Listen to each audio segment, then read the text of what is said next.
The Other Side of the Wind is legendary director Orson Welles' final film, and it was just released on Netflix this past weekend. Welles shot this movie throughout the years of 1970 to 1976, and worked on editing it up until his death in 1985.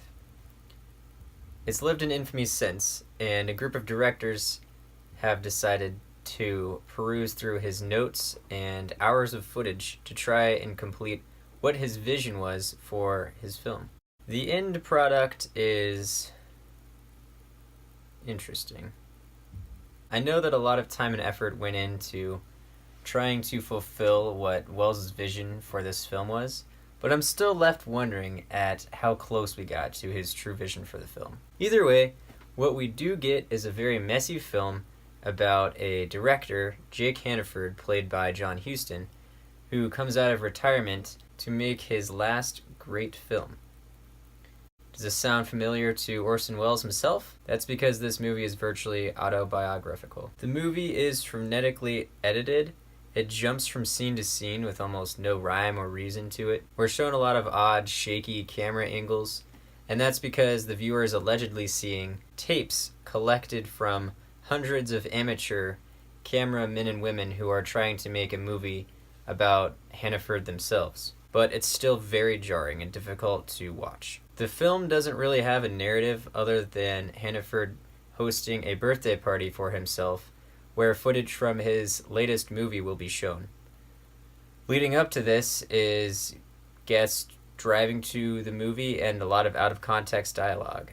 When we do eventually get to the party, which is about 45 minutes in, there's more out-of-context dialogue and a snippy reporter who criticizes Hannaford at almost every step.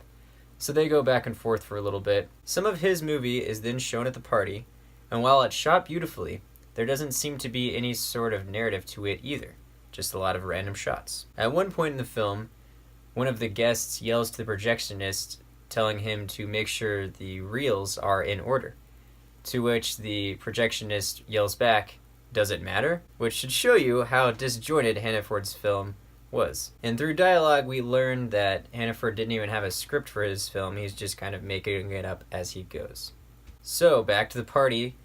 The power went out, so we are back to random conversations with guests with zero context. Although, from the dialogue, we do learn a few things about Hannaford. And then when they start playing the movie again, some of the shots in the movie start to make a little bit more sense. There's still no narrative to it, but the viewer is able to understand what he's trying to accomplish with that scene. For some reason, they stop playing the movie again. We get more out-of-context dialogue. We do learn a little bit more about Hannaford.